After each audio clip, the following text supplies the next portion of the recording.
just 'cause, or a just cause? Where are you aiming? Hello, and welcome to Aiming Up. Imagine yourself stepping up to the tee box at the driving range. You grip the club, swing hard, watch the ball sail into the distance. You can chase distance, tweak your swing mechanics, aim at a random flag for fun, or just hit ball after ball with no real stakes. It's low pressure, endless reps, satisfying in the moment. It's a great afternoon. You can call it practice or you can call it entertainment, and both might be true. Now, step onto the actual course. Every shot counts. The power is secondary. What matters is accuracy, placement, and where the ball needs to land to set up the next shot. You have to read the lie, account for wind, avoid bunkers and water, and decide deliberately, where do I need this to go? Miss the target, and the hole gets harder fast. The question isn't, how far can I hit it anymore? It's, what am I aiming at? Life feels a lot like that. We can keep swinging hard at whatever feels good or interesting in the moment. Workouts, projects, books, hobbies, and we might even call it progress. Doing things is important. Even just trying things out is amazing. Learning your strengths and weaknesses are valuable, but ultimately the greatest value is when they're used deliberately for the advancement of something lasting and important. Ever push through a workout, read another book, or tackle a family project just 'cause? It's not a bad thing on the surface. Maybe it builds a bit of discipline or gives you a quick sense of accomplishment.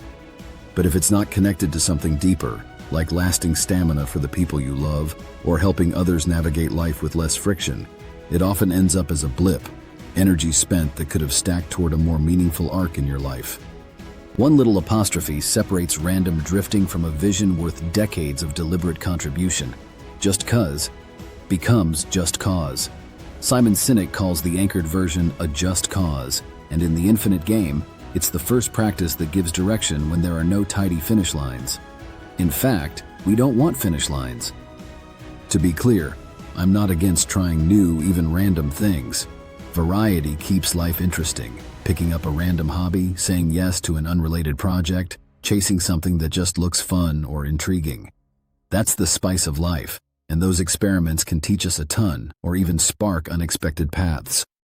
In fact, in past posts, we've discussed the exponential benefits of habit stacking and skill stacking, where related or unrelated skills can combine for unexpected and remarkable results. The difference comes when we pour sustained effort into finite goals that feel like ends in themselves. Finish the marathon, hit that revenue target, read 52 books this year. Those can deliver short highs, but without tying back to something enduring, they often lead to burnout when the novelty fades or life shifts. Worse, the win can feel hollow, like you checked a box but didn't move the needle on what truly matters. If every project or task pulls you in directions that don't advance a bigger why, you're not really aiming up. You're not really aiming at all. The challenge is that many of us don't know what our just cause even is yet. And that's okay. It can take time to discover or refine. The good news? You don't have to invent one from scratch. Sinek points out that while your why, that is, your core driving force, is uniquely yours, a just cause can be one you create or one you adopt and make your own. You can join someone else's vision, start or jump into a movement, and pour your energy into advancing it. That's why so many feel genuine purpose in a great job where the company's mission resonates, in nonprofit work that serves a cause bigger than profit, in a faith group that aligns with and develops shared values, or among like-minded individuals building something together. When it clicks, those sacrifices, late nights, tough choices, don't feel like drudgery. They feel like contribution. Sinek defines a just cause as a specific picture of a future state that doesn't exist yet, one so appealing you'd willingly trade short-term ease to help build it. It has to be idealistic, inclusive. Anyone who buys in can join. Service-oriented, it's for others, not just ego.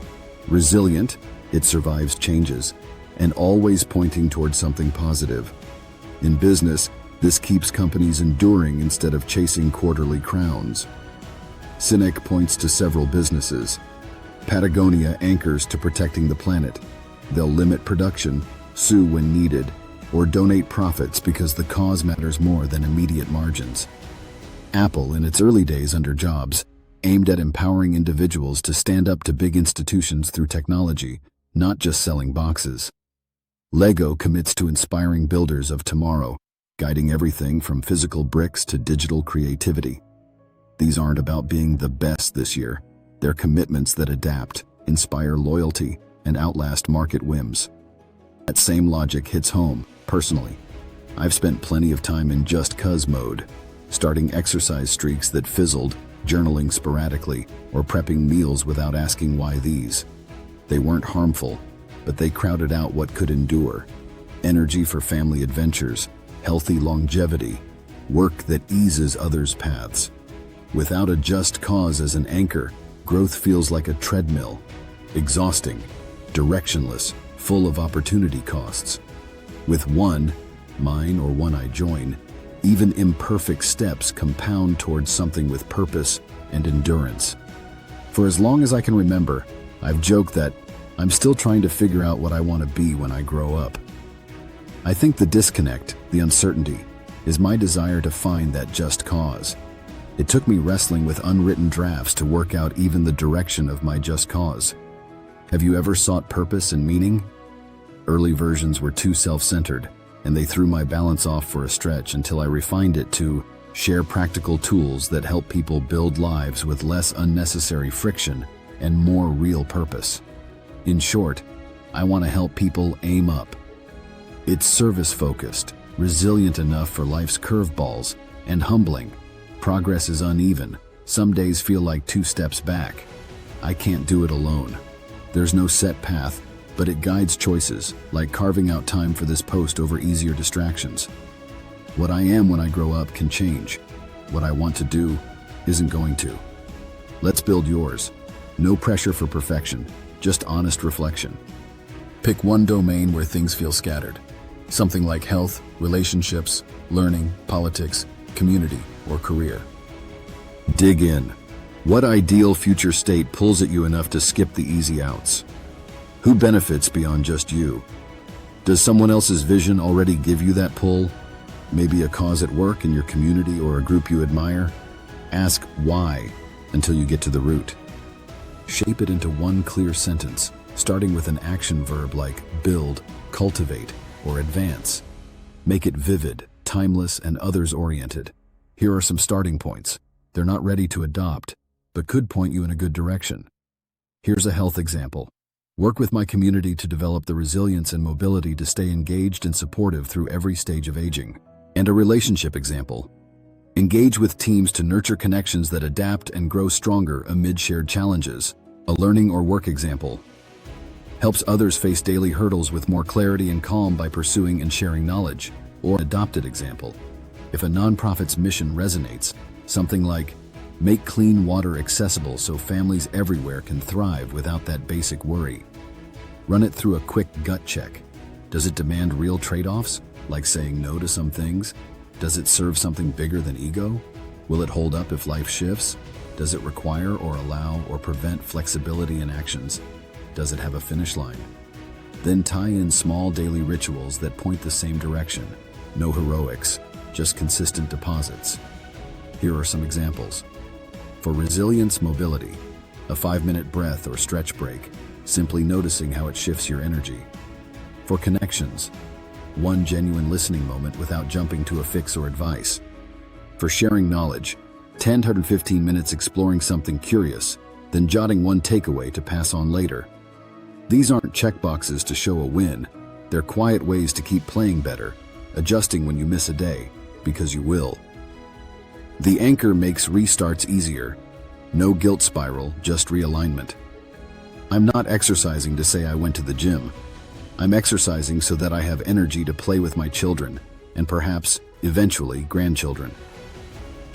A checkbox might keep me accountable, but the cause allows me to pivot to a run instead of the gym for the same advancement of the cause.